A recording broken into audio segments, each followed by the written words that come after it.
Hello everyone.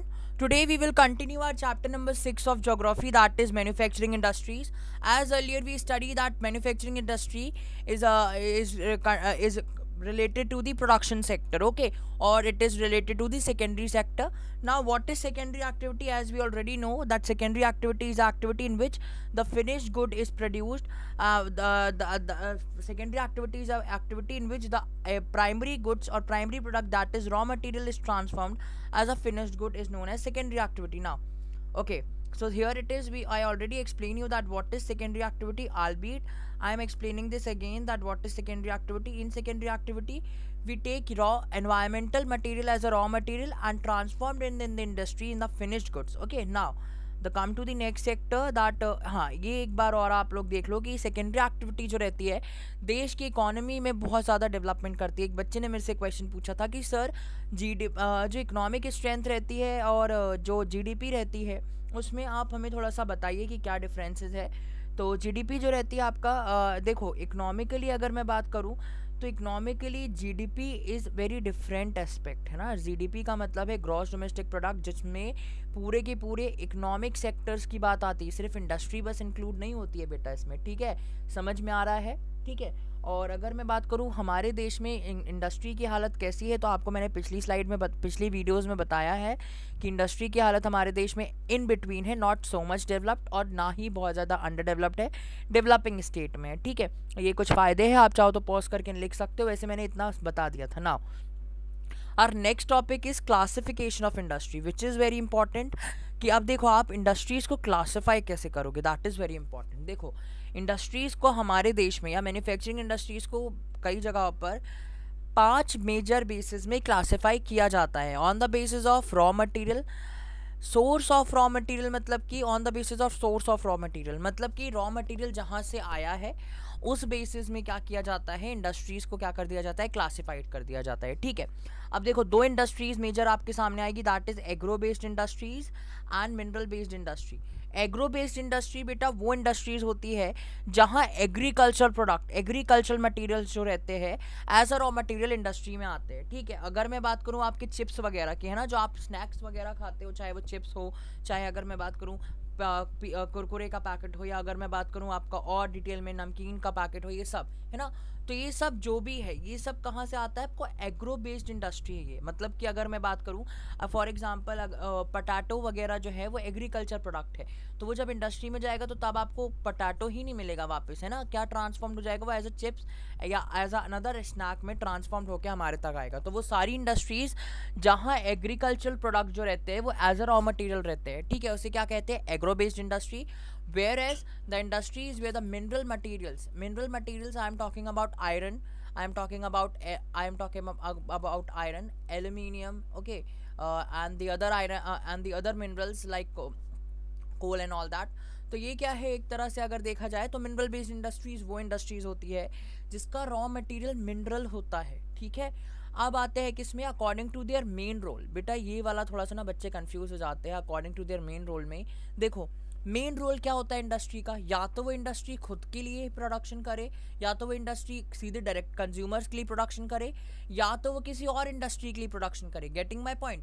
या तो industry खुद के लिए, या तो इंडस्ट्री कंज्यूमर की प्रोडक्शन करे, या तो वो किसी और इंडस्ट्री के लिए प्रोडक्शन करे. जैसे अगर मैं बात करता हूँ हमारे देश में iron and steel industries, iron के बिना मशीन्स नहीं बन सकती, ये आप याद रखिएगा, है ना. आयरन के बिना मशीन्स नहीं बन सकती. और मिनरल इंडस्ट्री भी है, आयरन इंडस्ट्री जो है, आयरन एंड ओन इंडस्ट्री, वो मिनरल बेस्ड इंडस्ट्री है. ये जो मिनरल बेस्ड इंडस्ट्री है ना, इस मिनरल बेस्ड इंडस्ट्री में ही आयरन एंड स्टील इंडस्ट्री, पहली बात तो मिनरल बेस्ड इंडस्ट्री है क्योंकि आयरन और जो रहता है वो क्या है, raw material, that is mineral. अब आते हैं कि इसमें बेसिक इंडस्ट्री क्यों है, ये सुनो. बेसिक इंडस्ट्री इसलिए है क्योंकि विदाउट आयरन कोई भी मशीन्स नहीं बन सकती, ठीक है. तो आयरन एंड स्टील इंडस्ट्रीज क्या करती है, ऑटोमोबाइल इंडस्ट्रीज की अगर मैं बात करूँ उनको, ऑटोमोबाइल इंडस्ट्रीज को, ठीक है. या अगर मैं बात करूँ किसको, या अगर मैं बात करता हूँ सॉफ्टवेयर इंडस्ट्री को, ठीक है, या अगर मैं बात करता हूँ मशीनरी इंडस्ट्रीज़ को, इन सभी इंडस्ट्रीज़ को कहीं ना कहीं क्या देती है, रॉ मटेरियल प्रोवाइड करती है, मतलब कि बेसिक मटेरियल. क्योंकि आयरन जो है वो क्या है, बेसिक है, जिसके बिना मशीन नहीं बन सकती. अब जब तक ये इंडस्ट्री में जाके मशीन में ट्रांसफॉर्म नहीं होगी तब तक क्या नहीं होगा, बाकी इंडस्ट्रीज़ में प्रोडक्शन नहीं हो सकता. समझ में आया.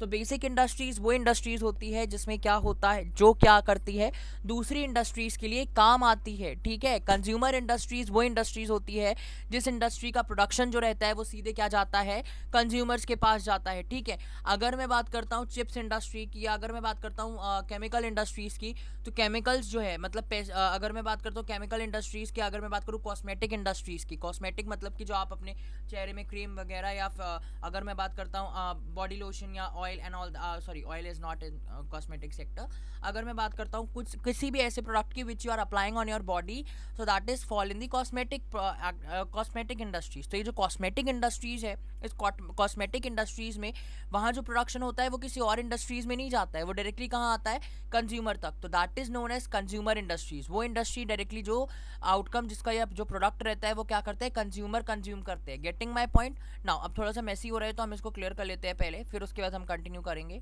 Okay, now again we starting it on the basis of capital investment. Capital investment की बेसिस में भी इंडस्ट्रीज को क्लासिफाइड किया जाता है, ठीक है।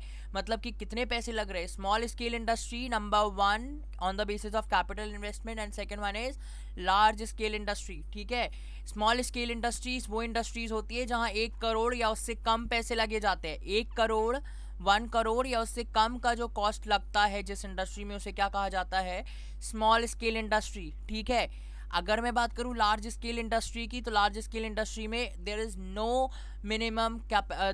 मिनिमम बेल्ट कि आपको एक लार्ज स्केल इंडस्ट्री में कितना पैसा खर्च करना चाहिए, ठीक है। 50 crore, 70 crore, 1000 crore and what ever, है ना। तो बढ़ जाते हैं। तो ये जो है ना लार्ज स्केल इंडस्ट्रीज में पैसे का जो इन्वेस्टमेंट है, या आप कितना पैसा इन्वेस्ट कर रहे हो, उसमें कोई लिमिटेशन नहीं है, ठीक है। Large scale, small scale industries में लिमिटेशन है 1 करोड़ से कम या 1 करोड़ तक जिस इंडस्ट्रीज में पैसे क्या हो रहे हैं, खर्च हो रहे हैं, उसे क्या कहेंगे, कैपिटल स्मॉल स्केल इंडस्ट्री, ठीक है।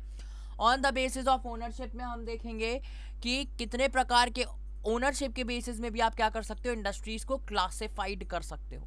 पब्लिक सेक्टर इंडस्ट्री मतलब कि जो गवर्नमेंट की इंडस्ट्रीज, गवर्नमेंट जो इंडस्ट्रीज बनाती है, कंस्ट्रक्ट करती है। प्राइवेट सेक्टर इंडस्ट्रीज जो कि एक इंडिविजुअल पर्सन ओन रहती है। कोऑपरेटिव सेक्टर इंडस्ट्री जिसमें गवर्नमेंट और प्राइवेट पर्सन मिलकर इंडस्ट्री सेटअप करते हैं।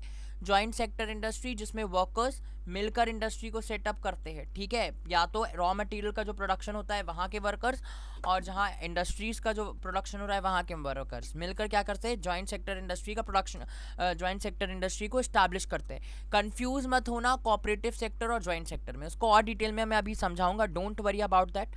Based on the bulk and weight of raw material और फिनिश्ड गुड। देखो कितना भारी है मटेरियल, आउटकम जो है मतलब जो फिनिश्ड गुड है वो कितना भारी है, कितना वेट है उसका, ठीक है।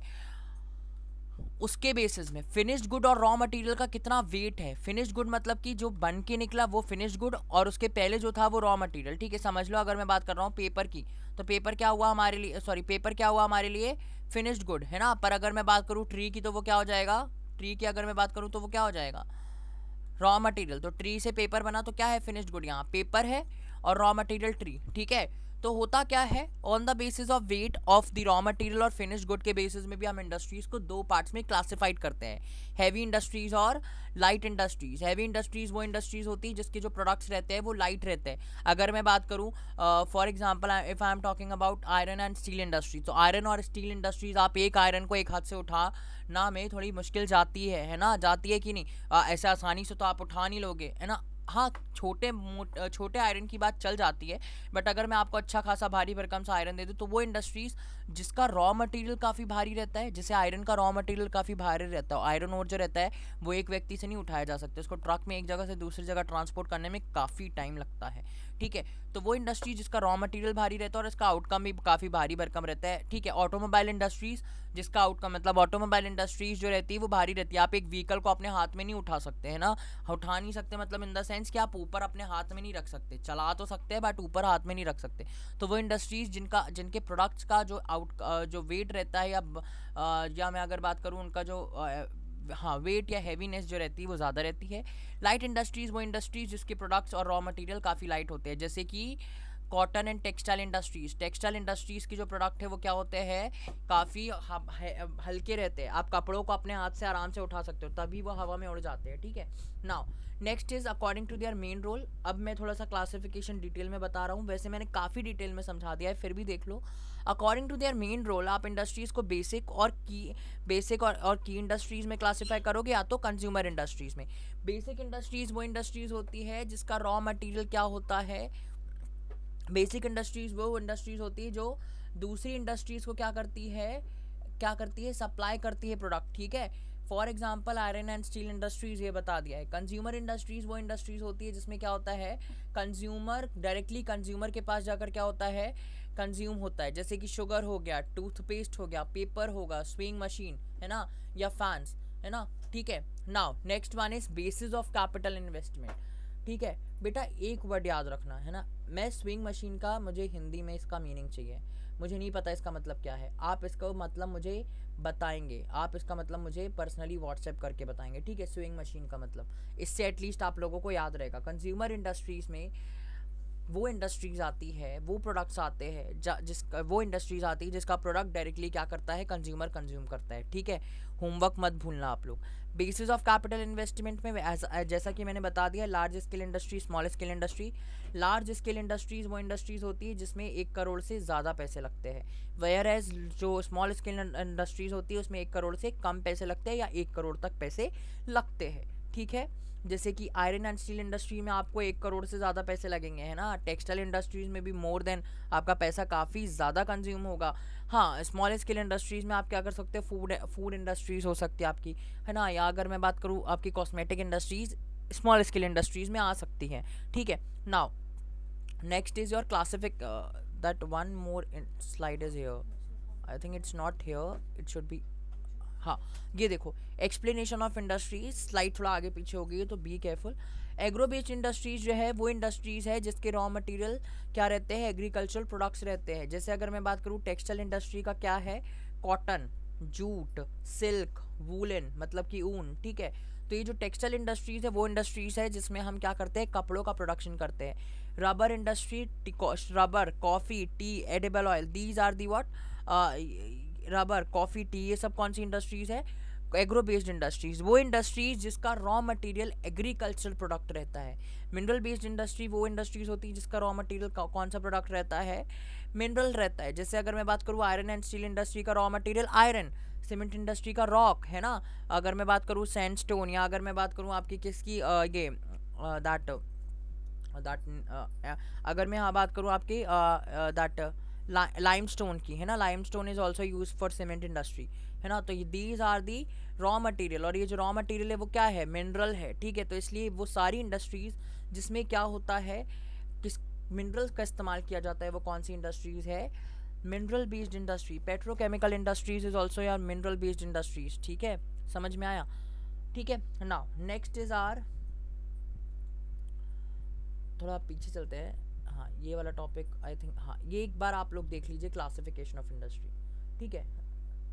Raw material, main role, capital investment, ownership और वर्क और बेट, ठीक है। ये RM का मतलब है बेटा raw material, okay. Now raw material में agro based industry, mineral based industry, forest based industry, marine based industry, ये दोनों अगर याद नहीं भी आता है तो नॉट अ बिग डील, क्योंकि ये बुक में मेंशन नहीं है, बट फिर भी बता देते हैं, ठीक है। होता क्या है कि कई बार ऐसा होता है, ठीक है, नहीं मेंशन है फिर भी बता रहे हैं, एटलीस्ट याद रहेगा। फॉरेस्ट बेस्ड इंडस्ट्रीज वो इंडस्ट्रीज है जिसमें क्या करते हैं, फॉरेस्ट प्रोडक्ट्स मिलते हैं। जैसे अगर मैं बात करूँ मेडिसिन जो है आपकी, या मैं बात करूँ pharmaceutical industries are your relating to your medicinal sectors, ठीक है। तो फॉरेस्ट बेस्ड इंडस्ट्रीज वो इंडस्ट्रीज होती है जिसका रॉ मटेरियल फॉरेस्ट से क्या किया जाता है, एक्सट्रैक्ट किया जाता है। Getting my point.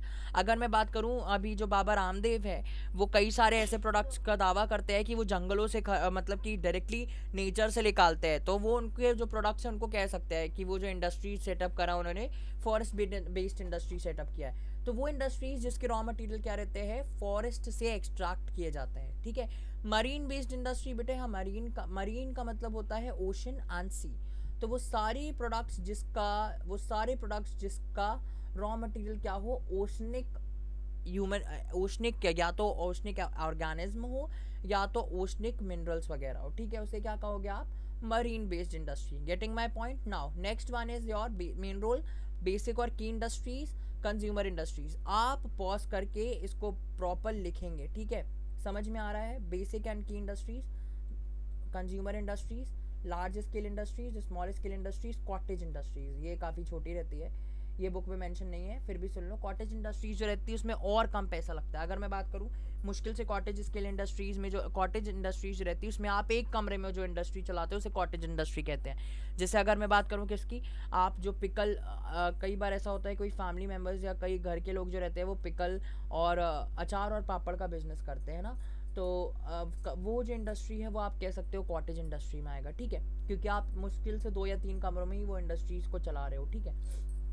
Now ownership में आप करोगे public, private, joint, cooperative. Bulk and weight में आप हैवी और लाइट इंडस्ट्रीज करोगे। नाउ यहाँ आपका खत्म होता है ये वाला टॉपिक। देखो 4 types of industries based on ownership. Public sector industries वो इंडस्ट्रीज है जो गवर्नमेंट एजेंसीज ऑपरेट करती है, जैसे कि भेल, Bharat heavy electrical limited, SAIL, ठीक है? Steel, that SAIL is steel element, SAIL का जो फुल फॉर्म है वो है the steel authority of India limited, ठीक है? सेल का जो फुल फॉर्म है वो है steel authority, this is your E, okay, steel authority of India limited. Getting my point, ठीक है? भील और SAIL is the government, is a government industries. तो वो इंडस्ट्रीज जो गवर्नमेंट रन करती है उसे क्या कहा जाता है? Public sector industries. ओके बेटा, now the next one is private sector industry. Private sector industries are those industries which is run by individual person, जैसे TISCO, this is TISCO, Tata Iron and Steel Company Limited, TISCO, ठीक है? जमशेदजी टाटा, उन्होंने ये industry को establish किया था, iron and steel industry है। Bajaj auto limited, ये इंडस्ट्रीज भी है ना, Dabur industry, all these industries is owned by individual person. एक अकेला व्यक्ति इस इंडस्ट्री का मालिक है, उसे उस इंडस्ट्री को क्या कहेंगे? Private sector industry. Now the next one is your joint sector industry. Joint sector industries वो इंडस्ट्रीज होती है जिसमें गवर्नमेंट, ठीक है, ध्यान से सुनना, जिसमें इंडिविजुअल पर्सन, जिसमें गवर्नमेंट और इंडिविजुअल पर्सन मिलके क्या करते हैं? इंडस्ट्री सेटअप करते हैं। जैसे ऑयल इंडिया लिमिटेड है ना, या अगर मैं बात करूं ऐसी कई सारी इंडस्ट्रीज है जिसमें जैसे फॉर एग्जांपल आप दैट टिस्को को ले सकते हैं वैसे जॉइंट सेक्टर इंडस्ट्रीज में, है ना? क्योंकि इसमें मेंशन नहीं है but TISCO is also a joint sector industry. TISCO में क्या है? Jamshedji Tata and the another one government ने मिलकर इस इंडस्ट्री को सेटअप किया है, ठीक है? तो वो कौन सी इंडस्ट्री? Joint sector industry. या अगर मैं बात करूँ ऐसी कई सारी इंडस्ट्री, जैसे कि बोकारो इंडस्ट्री जो है, वो इंडस्ट्री जो है, या अगर मैं बात बोकारो इंडस्ट्री जो है वो कि बाहर की एक गवर्नमेंट के साथ कॉपरेट करके एक इंडिविजुअल पर्सन ने बनाया है, ठीक है? नाउ कोऑपरेटिव सेक्टर इंडस्ट्रीज वो इंडस्ट्रीज होती है जिसमें क्या होता है,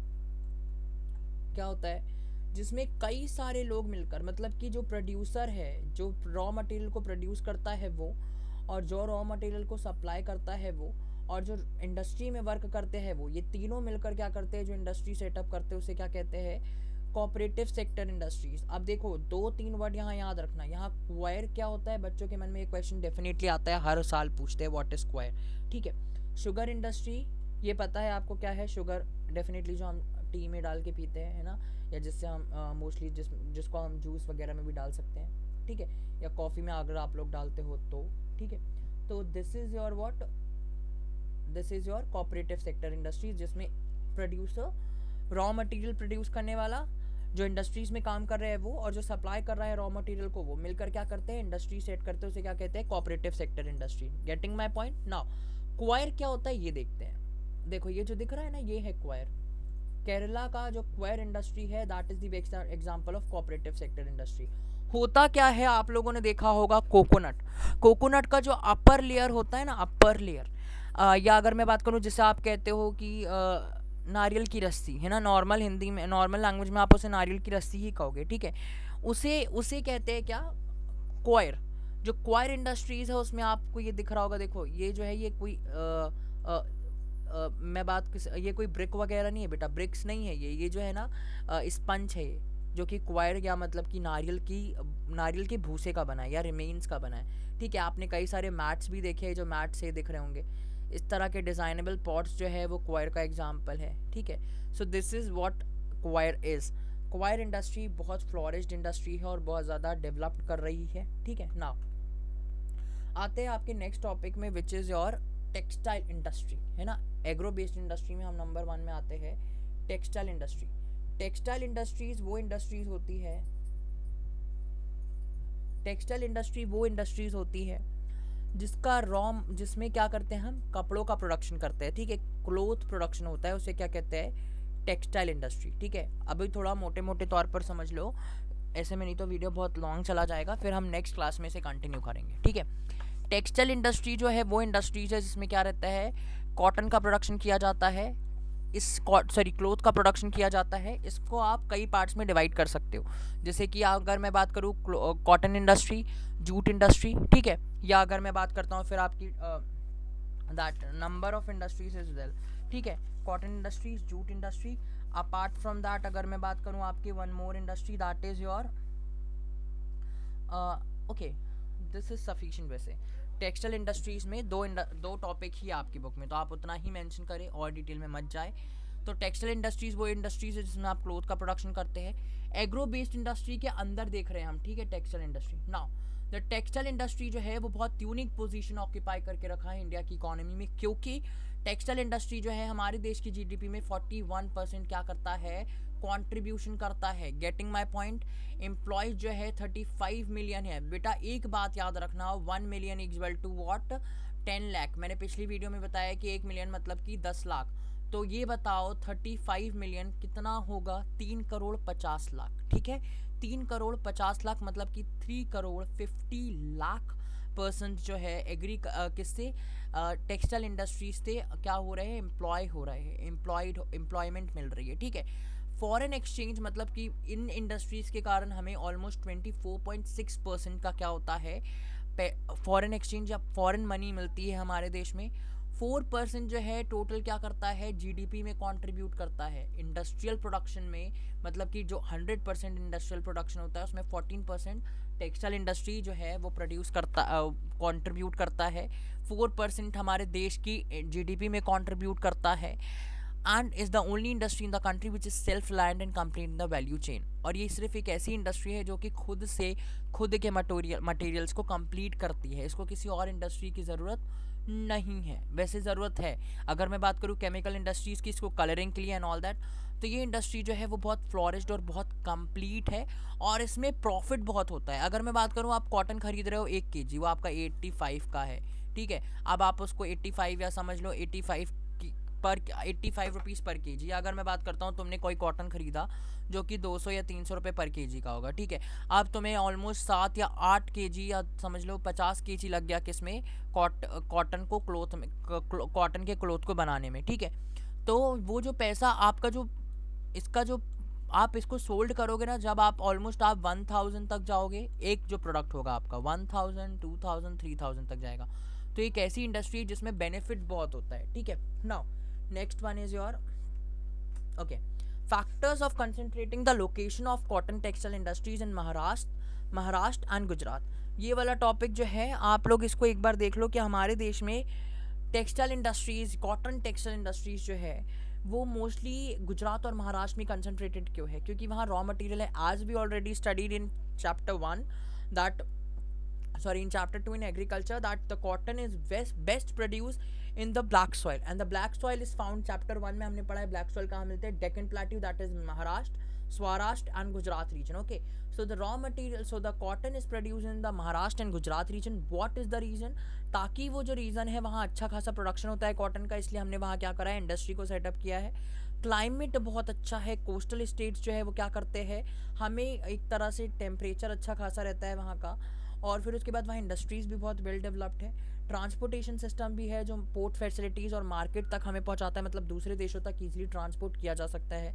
प्रॉक्सिमिटी का मतलब होता है मार्केट का क्लोजनेस या निकटता, ठीक है, कॉटन क्लोथ्स की। इस कारण भी ये जो स्टेट्स है वहाँ ज़्यादा से ज़्यादा हमें क्या मिलता है, कॉटन एंड टेक्सटाइल इंडस्ट्रीज़। तो यहाँ आपका ये वाला टॉपिक जो है वो ख़त्म होता है। एक बार आप अगर चाहो तो पॉज कर इन टॉपिक्स को लिख सकते हो, और बेटा जितना पॉसिबल हो एटलीस्ट आप नोट सेंड करिए। एक बात और, अगर हो सके तो आप एक बार कल ये वाली वीडियो, आज आप जो वीडियो देखोगे इसे दोबारा कल इस वीडियो को देखना, और लिंक में जाकर आप एक बार जो लिंक में मैंने वीडियो अपलोड कर एक लिंक भेजूंगा डिस्क्रिप्शन बॉक्स में इसी वीडियो की सेकंड पार्ट की, वो भी आप देख लीजिएगा, ठीक है, क्योंकि और इसको डिटेल में मैं समझाऊंगा, ठीक है। तो टिल देन बाय और स्टे हेल्दी, ओके।